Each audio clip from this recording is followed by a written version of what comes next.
Meus amigos e minhas amigas, tudo bem com vocês? Espero que sim. Para quem não me conhece, meu nome é Abacuque Wellington Sodré, sou professor aqui da Oscar Cursos e vamos ter hoje o nosso segundo encontro de Direito Processual do Trabalho. Exatamente, Direito Processual do Trabalho ou Processo do Trabalho. Nós temos aqui o nosso segundo encontro do nosso curso 3 em 30. São 3 meses de estudos em 30 dias. Qual é o nosso método? Nosso método é a análise da mente do examinador, entender a mentalidade, como ele constrói as perguntas e como você deve encontrar as respostas. Então, se você ainda não se inscreveu no canal, peço que você ative esse botão vermelho que diz inscrever-se. Clica nele e se inscreve no canal. Se você quiser receber as nossas notificações, basta ativar o sininho para você receber as notificações.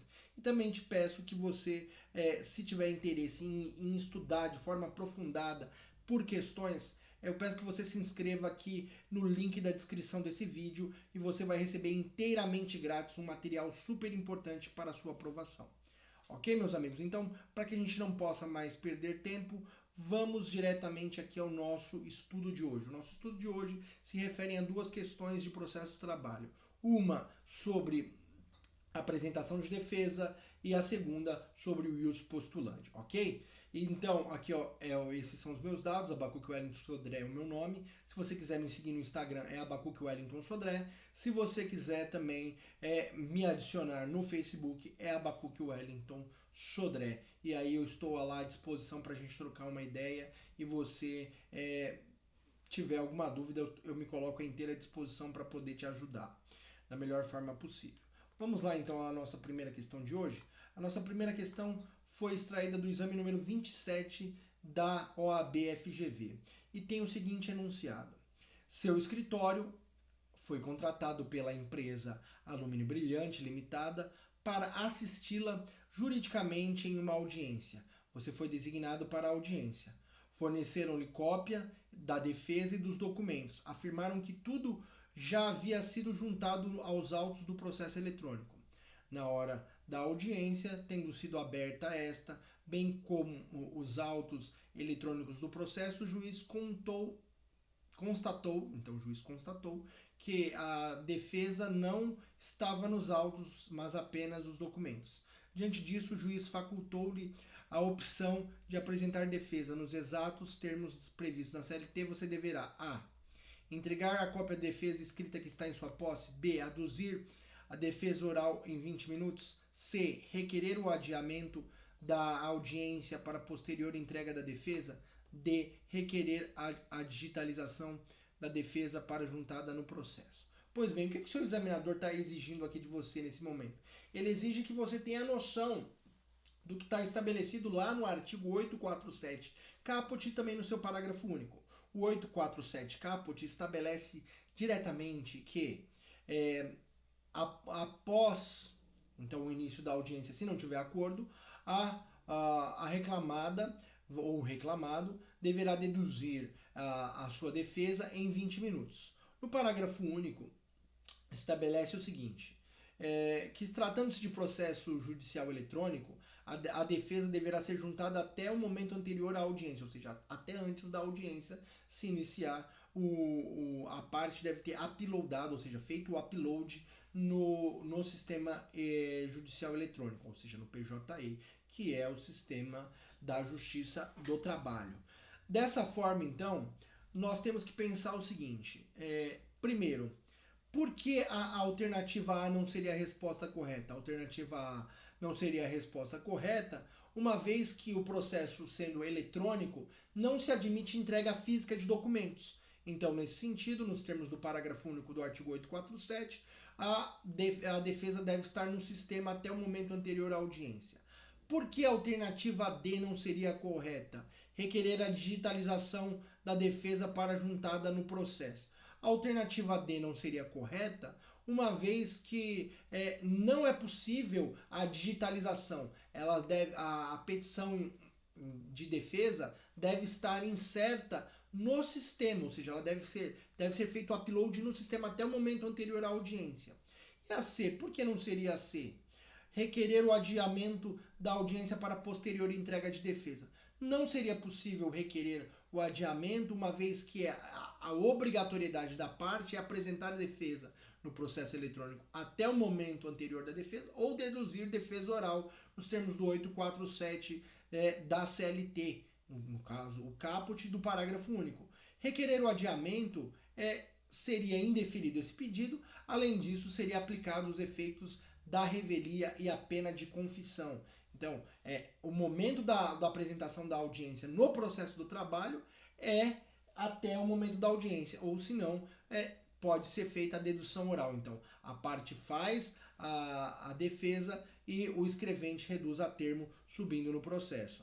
Não seria possível, diferentemente do processo civil comum, lá no 335 do Código de Processo Civil, quando o juiz designa a audiência de conciliação, o prazo para a defesa começa a correr caso não haja sido frutífera ali a audiência de conciliação.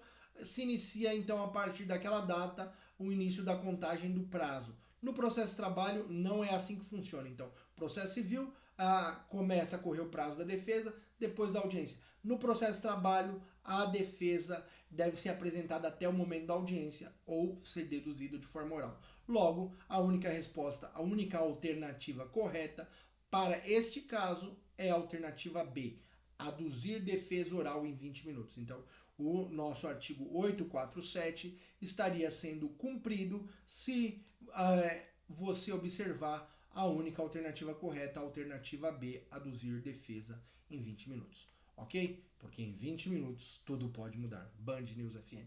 Não, vamos passando a brincadeira aqui, esquecendo dos 20 minutos, em que 20 minutos tudo pode mudar. Então, aqui nós temos 20 minutos para deduzir defesa oral. Como existem temas que são bem complexos e cujos documentos precisam ser referenciados, não se recomenda na prática que se use os 20 minutos, mas que se apresente a defesa oral até a defesa escrita até a audiência. Caso haja uma excepcionalidade, como aqui diz o problema, que a defesa não estava juntada, então é melhor deduzir ali oralmente do que implicar nos efeitos da revelia. Vamos para a nossa próxima questão, então? Nossa próxima questão trata do ius postulandi. O que é o ius postulandi, professor? É a capacidade das partes deduzirem seus direitos independentemente do advogado. É um mecanismo de acesso à justiça, só que ao mesmo tempo é um acesso que não é técnico. E isso pode gerar um desnível ainda maior no âmbito do processo.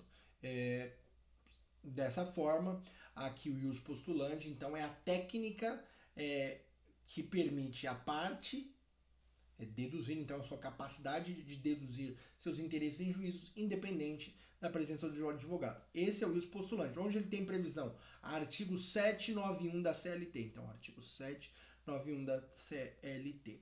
A partir dessas informações, vamos ler o nosso enunciado, que foi extraído do exame número 23 da OAB-FGV. O que diz o nosso enunciado? Rita é engenheira e trabalhou na empresa Construções Limitadas por 3 anos. Ao ser dispensada, ajuizou a ação trabalhista em face da sua ex-empregadora. Como tinha experiência na área de recursos humanos de empregos anteriores, decidiu que poderia fazer sua defesa jurídica, não buscando, portanto, assistência de advogado ou sindicato.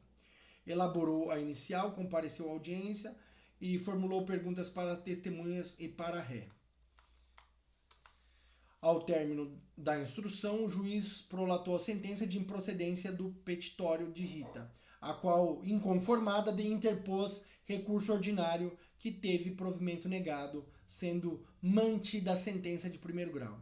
Ainda inconformada, adotando o mesmo sistema, entendendo que havia violação literal do dispositivo constitucional, tanto na sentença de primeiro grau como no acórdão, Rita, da mesma forma e desacompanhada de advogado, interpõe competente recurso de revista para o TST, com base na jurisprudência consolidada do TST, acerca da postulação em causa própria, assinale a alternativa correta. Então, o nosso examinador aqui, ele quer que você observe o que é a jurisprudência do TST. Vamos lá? O recurso deverá ser conhecido e provido, a primeira alternativa. B, o recurso deveria ser endereçado ao STF em razão da violação constitucional. C, não cabe mais recurso do julgado. D, o recurso deverá ter o segmento negado por irregularidade de representação. Qual seria a alternativa correta? Lembrando que o nosso examinador aqui, ele quer que você faça a análise do ius postulandi a partir da jurisprudência do TST. E aí você pergunta, professor, mas existe alguma decisão, alguma súmula, alguma OJ que trata do tema? Claro que existe. A súmula 425, ou seja, a súmula 425 do Tribunal Superior do Trabalho, ela tem como título ius postulandi na Justiça do Trabalho, alcance. Qual é o seu texto? O texto diz: o ius postulandi das partes, estabelecidos no artigo 791 ou 791 da CLT, limita-se às varas do trabalho aos tribunais regionais do trabalho, não alcançando ação rescisória, ação cautelar, mandado de segurança e recursos de competência do Tribunal Superior do Trabalho. Então, não cabe aqui o uso do ius postulandi para mandado de segurança, ação cautelar, recursos para o TST e ação rescisória. Então, nós temos aqui um acrônimo para você memorizar. Professor, ius postulandi, o que eu tenho que pensar? Ius postulandi não é mara. Ius postulandi não é mara. Por que não é mara? Não cabe o exercício do ius postulandi, ou seja, a parte litigar em nome próprio, sem advogado ou representação do sindicato, nos casos de mandado de segurança, ação cautelar, recursos para o TST e ação rescisória. Então, não é mara. M de mandado de segurança, A de ação cautelar, R de recursos para o TST e A de ação rescisória. Então, o ius postulandi não é mara, meus amigos. Ius postulandi não é mara. Não cabe o exercício do ius postulandi para esses casos. E no nosso caso concreto, aqui nós temos um recurso para o TST, recurso de revista, conforme estabelece o nosso problema. Foi interposto um recurso de revista pela nossa amiga aqui do problema. Então, a Rita, ela interpôs o recurso de revista e, então, nesse caso, quer-se saber qual deve ser o entendimento a respeito do recurso de revista. Então, se o recurso de revista ele é o R do o ius postulandi não é mara, não é cabível. Então, o recurso não deve ser conhecido, ou deve ser inadmitido, ou deve ter seu segmento negado pelo Tribunal Regional do Trabalho. Só que você tem que pensar o seguinte, meus amigos. Vamos entender a questão e entender que a única alternativa aqui possível é a alternativa D. O recurso deverá ter o segmento negado por irregularidade da representação. Uma vez que não tem representação processual, o direito à capacidade postulatória da própria parte sem uso de advogado ou representação do sindicato vai até o recurso ordinário.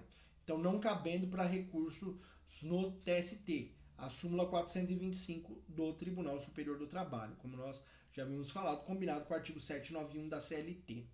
Por que nós não deveríamos, então, entender que as outras alternativas são corretas? Primeiro, a alternativa C, essa seria a primeira que você deveria excluir, porque das decisões dos tribunais regionais do trabalho cabe recurso de revista.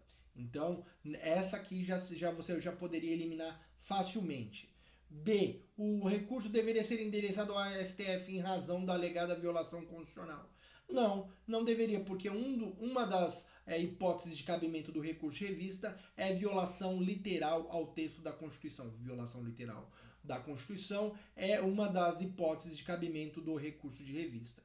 E a não seria a alternativa correta, uma vez que, faltando a parte a capacidade postulatória ou a regularidade de representação, o recurso competente para o Tribunal Superior do Trabalho, recurso de revista, não deveria ser conhecido. Então, súmula 425 do TST, combinado com o artigo 791, o recurso não deverá ter segmento.